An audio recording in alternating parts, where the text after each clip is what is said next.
Baik, bismillahirrahmanirrahim. Assalamualaikum warahmatullahi wabarakatuh. Alhamdulillahi wa kafa, wassalatu wassalamu ala rasulillah amma ba'du. Alhamdulillah, pada pertemuan kali ini kita kembali diberikan kesehatan serta waktu luang oleh Allah Subhanahu wa taala untuk melanjutkan kajian kita dalam kitab Mukhtasar fi Fiqhil Imam Ahmad bin Hanbal rahimahullahu taala. Pada kesempatan kali ini kita akan membahas tentang furudul wudu, ya, apa-apa yang harus dilakukan oleh orang yang akan berwudu, ya. Furudul wudu, ya, rukun dari wudu itu 6, ada 6, ya. Yang pertama adalah membasuh muka. Membasuh muka dari mana? Dari tempat tumbuhnya rambut ini, ya, ke bawah, ya, sampai di bagian dagu di sini, bagian dalam dagu sedikit, ya, sebelah sini, ya, tumbuh bagian ujung tumbuhnya jenggot kita. Kemudian kalau dari samping sampai di batasan telinga ini. Nah, inilah bagian muka yang harus kita basuh, ya, bagian muka yang harus kita basuh, ya. Kemudian setelah membasuh muka selesai, kita diharuskan untuk membasuh kedua tangan kita sampai di bagian siku, ya. Memang ada perbedaan antara madhab yang mengatakan bahwasanya bagian dari siku, ya, siku ini bukan termasuk bagian dari yang harus dibasuh, ya. Tapi madhab Imam Ahmad bin Hanbal mengharuskan membasuh hingga ke siku, ya. Setelah siku ini, maka Allah Subhanahu wa taala mengharuskan kita untuk membasuh kepala seluruhnya, ya. Dalam madhab Imam Syafi'i rahimahullah taala, memang ada yang berpendapat bahwa yang dibasuh adalah sebagian dari kepala, bukan seluruhnya, ya. Memang ada yang menghat atau membatasi di sepertiga bagian kepala, ada yang 2/3, ada yang seperempat, dan sebagainya. Tapi yang kita tahu dari madhab Imam Ahmad bin Hanbal, diharuskan membasuh keseluruhan. Dan biasanya cara membasuhnya adalah mengambil sedikit air, ya, mut, ya, satu mut ini, satu telapak ini, kemudian dibasuh ke belakang dan ditarik lagi ke depan langsung ke telinga. Setelah membasuh kedua kepala kita diharuskan untuk mencuci kedua kaki kita sampai pada batas ka'bain. Apa itu ka'bain? Mata kaki. Ya, harus kena mata kaki. Dan jangan sampai lupa, kadang-kadang di bagian belakang kaki, ya, di bagian belakang kaki itu jarang terkena air. Maka hati-hati teman-teman sekalian, karena itu termasuk kondisi yang membuat wudhu kita tidak sempurna. Jadi harus sampai kena semua baru dikatakan wudhu kita itu sempurna. Kemudian setelah itu kita diharuskan tertib, ya, tidak melakukan itu acak-acakan. Ketika habis membasuh muka, ya harus tangan, habis tangan harus kepala, setelah kepala pun harus kaki. Tidak boleh kita habis kepala, habis muka kepala, habis kepala kaki, baru tangan dan lain sebagainya. Pokoknya harus tertib. Dan setelah tertib, syarat rukun terakhir harus semualah, harus berkesinambungan, tidak boleh terpisah ibadahnya. Misalnya habis cuci muka nih, kita duduk bentar baca WhatsApp misalnya, ya, baca WhatsApp atau lihat Facebook dan sebagainya, kemudian duduk tangan, habis itu duduk lagi, tidak boleh. Harus berkesinambungan ibadahnya sampai selesai. Ya, artinya dia tidak boleh terputus dalam jangka waktu yang lama. Bagaimana jangka waktu yang lama itu dilihat dari orfi, ya, atau kebiasaan orang, kapan disebut amal itu terpisah. Tapi mungkin tidak boleh lebih dari sekian detik, ya, sehingga membuat ibadah itu terkesan terpisah, ya. Jadi ada 6 ini, ketika hilang satu maka wudhunya rusak, ya, atau tidak sah, karena dia adalah rukun, ya, rukun. Maka dari itu 6 ini harus perfect, harus sempurna, harus benar, sehingga wudhu kita termasuk wudhu yang sah di mata Allah Subhanahu wa taala. Sedangkan niat itu adalah syarat dari wudhu. Bagaimana niat yang dimaksud di sini adalah keinginan kita atau iradah kita untuk melakukan wudhu, ya. Saya mau berwudhu, saya ingin untuk berwudhu. Atau kita memang bangun berdiri ke kamar mandi mau wudhu, apakah sudah termasuk niat? Sudah termasuk niat, karena dia ingin. Ya, ingin. Karena sepanjang yang saya ketahui bahwa yang namanya niat itu amaliyatul qalb, ya. Amalan dari hati kita, keinginan kita. Walaupun memang dalam madhab Imam Syafi'i, sebagian ulama yang mengatakan niat itu boleh, akan tetapi niat ini bukan termasuk bagian dari ibadah, tapi termasuk bagian untuk takwiyah, ya. Ya Allah, saya ingin berwudu, saya ingin melaksanakan sholat, untuk memperkuat keinginan dia untuk beramal, ya. Jadi talafutnya di situ bukan bagian dari ibadah atau bukan syarat dari ibadah itu sendiri. Tapi itulah rukun-rukun, ya, rukun-rukun secara simpel, secara singkat. Kita tidak akan masuk khilaf terlalu dalam karena ini masih fikih yang dasar. Jadi itu yang harus dilakukan. Kemudian kita juga akan masuk apa saja sih sunnah-sunnah daripada wudhu itu, ya. Di sini sunnah yang pertama adalah siwak ya. Teman-teman insya Allah tahu siwak, yaitu kita siwak dulu gigi kita sebelum kita melakukan wudhu. Kemudian setelah itu ghusl kaffain salasa. Kita dianjurkan untuk mencuci ya tangan kita, telapak tangan kita ini ya 3 kali. Ya, kenapa? Ya, sebelum kita berwudu, sebelum kita mengusap hal-hal yang rukun, kita bersihkan dulu tangan kita ya. Itu hukumnya sunnah. Akan tetapi bagi orang yang tidurnya panjang ya, terutama tidur malam, kemudian dia bangun untuk sholat subuh, sebelum berwudu dia wajib untuk mencuci. Karena ketika tidur dia tidak akan pernah tahu kedua telapak tangannya ini sudah kemana-mana ya. Takutnya ke tempat yang najis dan lain sebagainya, kita tidak tahu. Makanya diwajibkan oleh syariat untuk mencucinya juga tiga kali.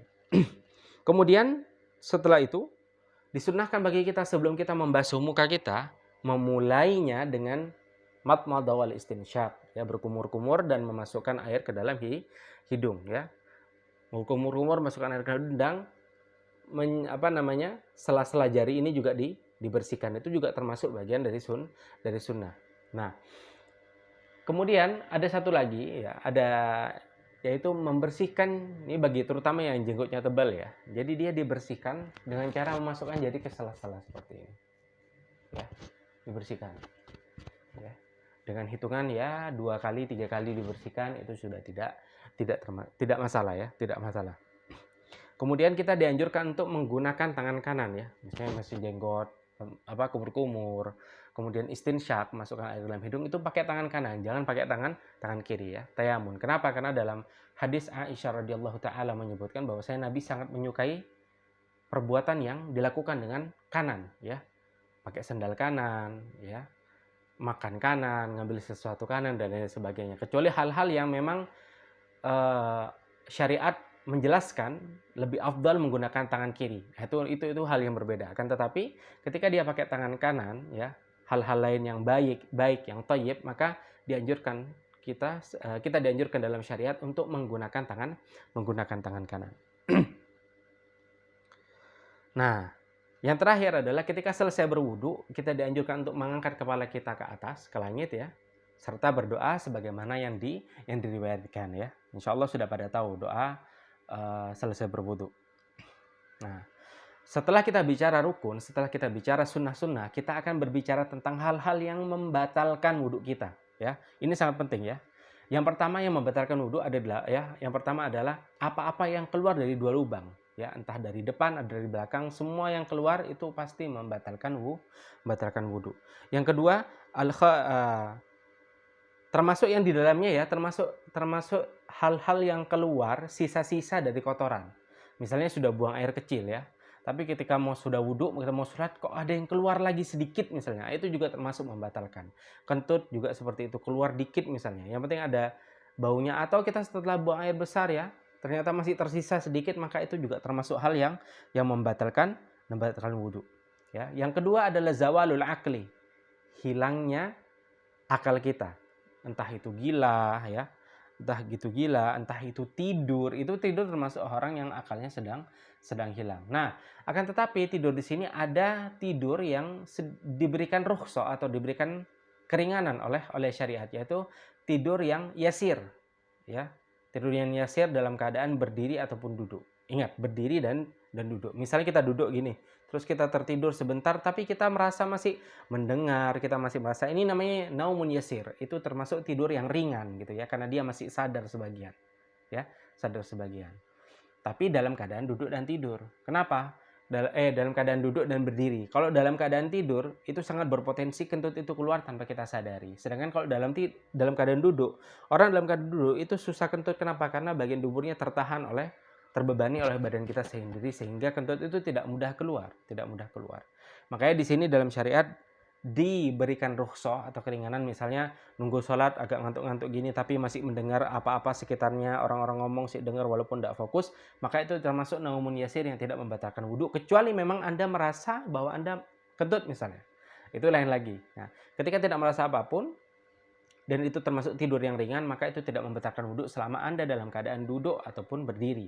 Tapi kalau dalam keadaan tidur, walaupun tidurnya yasir, kadang-kadang tidak sadar gas itu keluar, maka diharuskan kembali melakukan wudhu. Ya.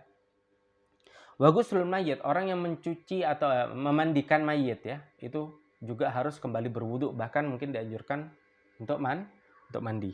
Wa aklu lahmi ibil, ya, wa aklu lahmi ibil, memakan daging unta, ya. Jadi ingat, kalau sudah makan daging unta maka wudunya diulang. Wariddatu anil Islam, ketika orang riddah, murtad, ya, keluar dari agama kita, otomatis wudunya batal ketika dia punya wudu. Itu kenapa ketika mereka masuk dari mereka diharuskan mandi. Wa kullu ma aujaba ghuslan min janabatin aw ghairiha, dan segala sesuatu perilaku atau kejadian atau kondisi situasi yang mengharuskan dia mandi junub atau mandi besar, maka otomatis batal. Ya, ini yang dinamakan qiyas aulawi, ya.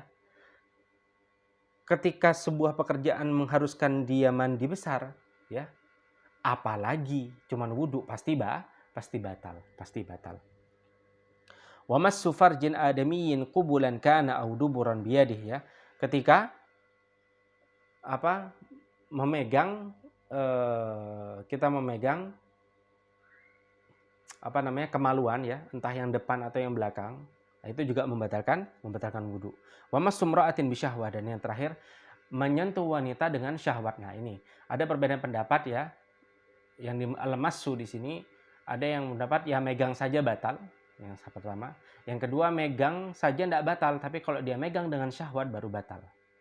Ya, jadi ada syarat dalam mazhab Imam Ahmad, disyaratkan dengan syahwah. Ya, ketika dia punya syahwat, megang perempuan, menyentuh perempuan dengan syahwat, maka wudunya batal. Wala yang taqadu wudu'u malmusin badanahu walau wajada minhu syahwah. Akan tetapi dalam mazhab Imam Ahmad bin Hanbal dijelaskan, orang yang disentuh badannya tidak batal wudunya walaupun dengan sentuhan itu dia muncul syahwatnya. Ya, misalnya perempuan disentuh suaminya, ya, suaminya menyentuh dengan syahwat, karena dia bersyahwat, batal wudunya, ya. Tapi yang perempuan walaupun hanya disentuh dan ternyata syahwatnya juga muncul, tidak batal wudunya karena dia disentuh, ya. Sedangkan yang batal di sini adalah orang-orang atau para orang-orang yang menyentuh perempuan dengan syahwat. Baik, alhamdulillahirabbil alamin. Kita selesai pada bab furudul wudu. Insyaallah pertemuan depan kita akan membahas tentang al-mashu alal khuffaini. Nah, jadi bagaimana kita membasuh khuf ini, semacam alas, ya, sepatu kulit yang panjangnya di atas ka'bain, di atas mata kaki. Bagaimana sih cara mencucinya dan apa sih syarat-syarat yang harus dilakukan sebelum itu. Tayyib, insyaallah kita akan bertemu kembali pada pertemuan depan. Semoga Allah berikan kita waktu, kesehatan untuk selalu mampu belajar, diberi kesempatan, ya, untuk memahami agamanya lebih jauh dan lebih baik. Kita berdoa semoga apa yang kita pelajari pada hari ini bermanfaat untuk kehidupan kita di dunia dan di akhirat. Allahumma anfa'na bima 'allamtana wa 'allimna ma yanfa'una warzuqna uluman tanfa'una fid dini wad dunya wal akhirah. Subhanakallahumma wa bihamdika asyhadu an la ilaha illa anta astaghfiruka wa atubu ilaik. Wassalamualaikum warahmatullahi wabarakatuh.